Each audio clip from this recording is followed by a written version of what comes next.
Okay,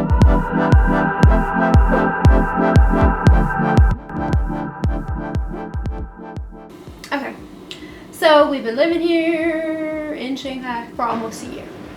I'm planning to stay. Angelique, what are your plans after your contract ends? I'm moving to Shanghai. I'm staying. I'm going to stay another year. I have 12 more months to give Shanghai. 12 more months. 12 more months. I feel the energy. So, hydration break? Yeah, I'm thirsty. We've been walking around all day. I haven't drank anything, but I wasn't thirsty. I'm thirsty now. I'm feeling it. Unlike Essence, I like to hydrate my body. Also because I have all this weight, and really, I've been lugging all this weight around all day, and so I drink plenty of water. I was carrying a lot of stuff.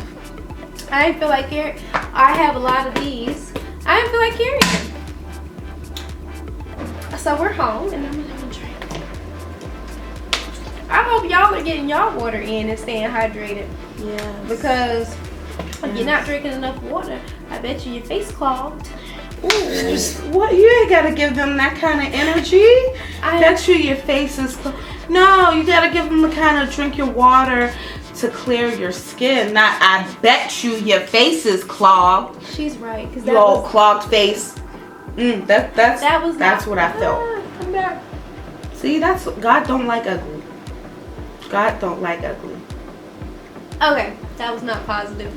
I love to drink water, and I feel as though everyone should be drinking water to keep your body functioning properly and keep the food moving throughout your digestive system. But it also helps with bright, clear skin. Yes. Water is the best detox. Get it in. But, I don't know. I really like it here in Shanghai. I do not like the wintertime. It was freezing cold here. Freezing cold. I didn't have a coat. And I've never experienced humid, cold weather in my life until I moved here in Shanghai. And then most places, they leave the windows open. It's cold as all get out. And you just freezing all day. Like, I was shaking for 3 months in my office, in my house. Not my house, but at my school. Because it was just so cold. As someone who comes from the north and who is used to cold winters, it was brutal because it's not like you're going from one warm environment to, oh, you're cold for a couple minutes to another warm environment. It's very much the only warm environment is your home. It was cold for 6 months. And then you're cold outside. The schools don't really like to use the air con for the heat. And then on top of that, there's no dry season in Shanghai. Yeah. So it will rain for like 2 weeks straight. And so now you're freezing and you're wet. And so you're just wet all year round. You're either sweating because it's like over 100 degrees Fahrenheit.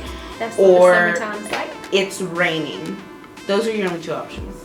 I don't really enjoy the rain.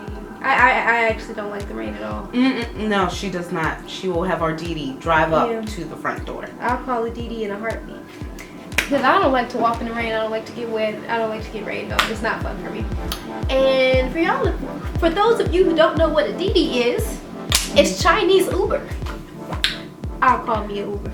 Educate the people, Essence. Educate the people. Any more terms they need to know? Aircon, air conditioner. Yes. In Asia, they call it an aircon. Yeah. Taobao. Taobao. Yes. Okay. One of the things I love about China. One of the things I love about Shanghai in particular. Taobao. You can get everything delivered to your house. Taobao. Taobao. Taobao. Okay. So, I was doing this mango challenge and I get these mangoes delivered to my house. But besides that, you can get your whole house delivered to your house. Taobao. Taobao. You can buy flamingos on there. Flamingos? Yes, like pink flamingos. Flamingos. You can buy flamingos. Taobao. You can buy turtles.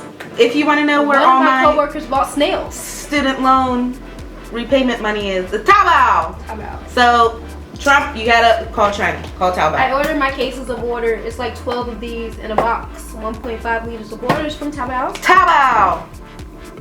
You really order everything from Taobao. My Anything that you shoes, would ever Taobao. want. You can order food, clothes. A man, Um, Taobao. maybe. Please sponsor this video. Computers, like Taobao. notebooks. It's like your own.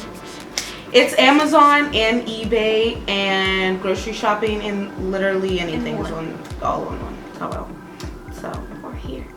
And we also, like, because I feel as though there are 1.7 billion people, you told me, live here in China. 1.7. Because there's so many people who live here. Everyone, okay. That number Where's might be my phone? off. There's 1.7 billion Chinese people. I'm not Chinese people. I'm not Chinese, but I live here. Yes.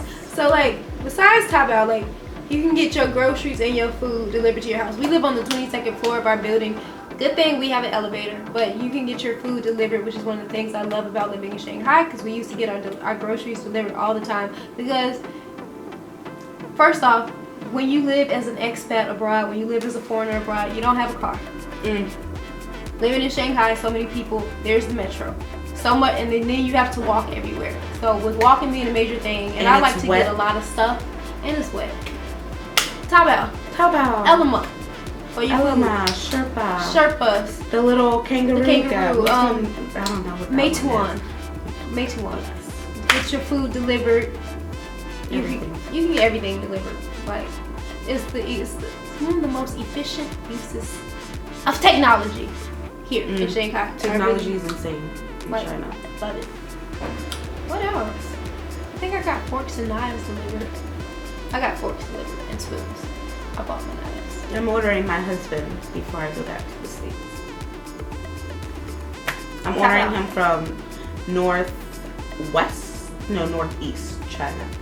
I heard they're very tall and strong from the northeast. I haven't found a Chinese man that I'm attracted to. God bless them all.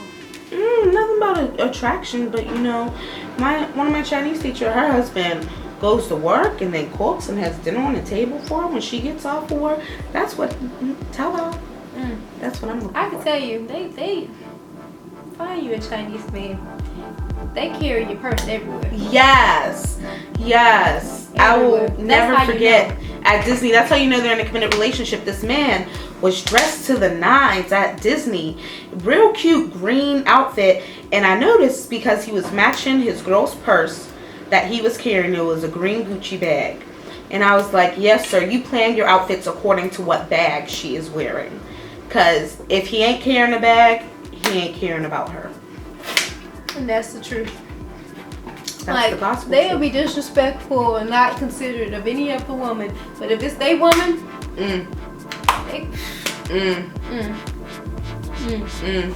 To hell with the rest of us. Let's talk about. So, let's get over more. So, we are both black. I'm black. What are you black? Well, how would you? Because different people describe themselves different ways. I'm black. See, I don't like African American term. Only call me African American if you are of the Caucasian persuasion. But I'm very I much don't even black. think I want them to follow me there. I don't know what I want. I really don't want them. Like, there are so many other descriptive words you can use. Curly hair, black hair, brown eyes, gorgeous. Any other descriptors. You don't have to say black or African American, but I mean, if it's the easiest, whatever. Living here in China, in Shanghai, do you have moments? What are moments where you really realize your blackness, that you're black? Do you have those moments a lot? Every day. Every day. It's Every day. a conversation that once I started traveling, so I lived abroad before in the UK, and it was mind-blowing to me how often people thought I was from Africa. And I once sat in a lecture, and it was the very first lecture of the semester. So this professor had no idea who I was, and he was talking about tourism in Africa. And he was looking right at me. There are only 8 of us in this lecture, and he was looking at me. Every time he brought up Africa, he would look at me. And then he asked me my opinion, and I said, well, I don't know. I'm from America. And so it's a conversation that needs to be had, because I realize in Africa, no matter where you're from, in the eyes of the Chinese, you're African. So I am representing a whole continent of people, even though I very much do not consider myself an African. And I've never been. Yes, I've only been to Morocco, and they don't consider themselves African either. So you really have to be careful in the way that you present yourself, because one bad experience will have you racist for life. That's for real. That's how I feel. If one black person says the one thing wrong, that whole family racist. Right. It's like a ripple effect. It's like the impression that we leave on Chinese people living here. That will be the story they tell to their whole family, their whole friends, and that's how everyone will look at each black person they see without even have known you or even had a conversation with you. Yeah. But it's because people think one way, and I guess the media too, like they have an idea of what black people are like or supposed to be like, or what Westerners are supposed to be like, and they expect you to live up to what their preconceived notions about black people and Westerners are. It's very interesting. It's complicated, because then in that case, do you be unapologetically you? Right. And if you're loud, do you be loud? If you love to randomly dance, do you dance on the streets? Or do you take responsibility and say, I'm representing a whole continent of people, I have to act a certain way? But at what point, like, are you watering down your personality to be, what's the word? For people. Let's try again.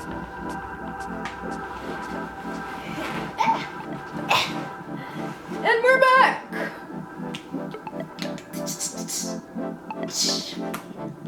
Okay.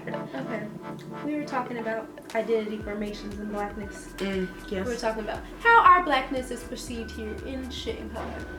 It's perceived as rude, disrespectful, and we feel like we can do whatever we want. Direct.